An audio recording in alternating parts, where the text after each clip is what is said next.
Hello, enthusiasts, and welcome back. In this video, we're going to discuss what I would do if I were starting my grow today.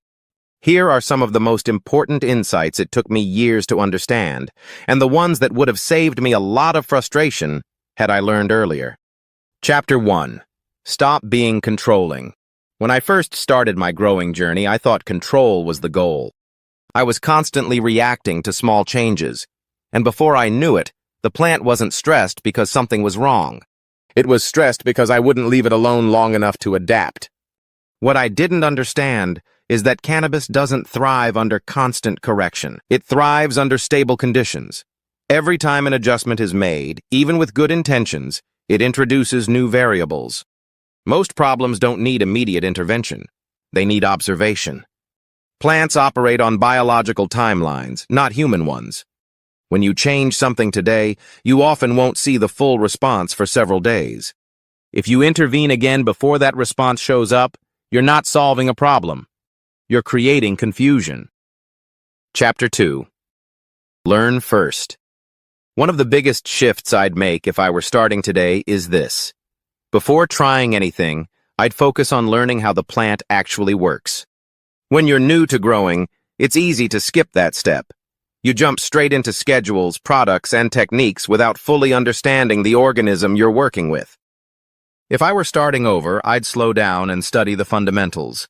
How roots take in oxygen, how water moves through the plant, how nutrient uptake depends on balance and availability, not force, and how leaves function as energy factories, not just visual indicators of health. Once you understand those basics, something important happens. You understand context. You stop seeing every change as a problem and instead understand that it's just the plant being itself. Early on, every leaf movement felt urgent. A droop meant overwatering. A pale leaf meant deficiency. A spot meant disease. What I didn't realize is that cannabis communicates over time, not instantly. Once I learned how the plant functions, I stopped feeling the need to constantly intervene. I trusted that if the environment was right, the plant would regulate itself. Trust doesn't mean ignoring problems. It means giving the plant time to respond before stepping in. It means watching trends instead of reacting to single leaves. And it means understanding that today's change might be yesterday's decision finally showing up. If I were starting today, I'd remind myself that cannabis has been growing successfully long before we had meters, apps, or feeding schedules. Our job isn't to control the plant.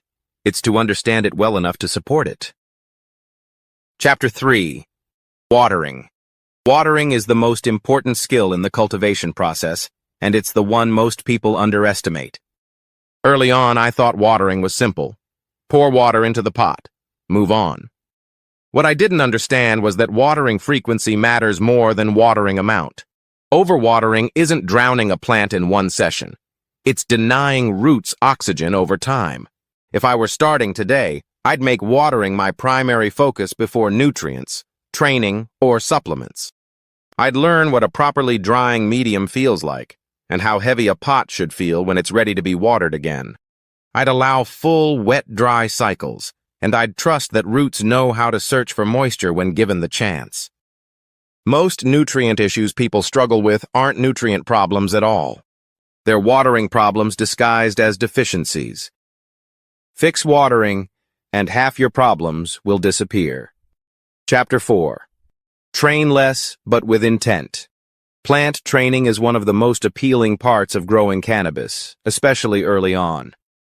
It feels hands-on, like you're optimizing your plant, and you're in control. And that's exactly why it's easy to overdo.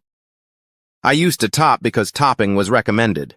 I'd defoliate because it was time. I'd bend branches because I could. What I wasn't doing was asking why. Every training action causes stress to the plant, and while stress isn't inherently bad, it does accumulate. If I were starting today, I'd train with a clear goal and then stop. I'd also accept that not every plant needs the same approach. Some genetics respond well to training. Others prefer minimal interference. Forcing every plant into the same structure ignores the individuality of living organisms. Sometimes the best training decision is restraint. Letting a plant express itself teaches you more than constantly reshaping it.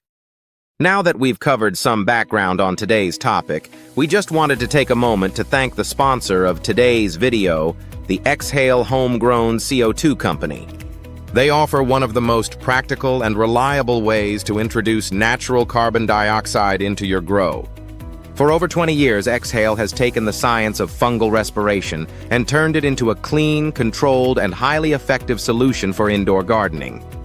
Each bag is thoughtfully designed to meet the needs of real-world growers, from small home tents to fully sealed commercial rooms. It's a true plug-and-play system.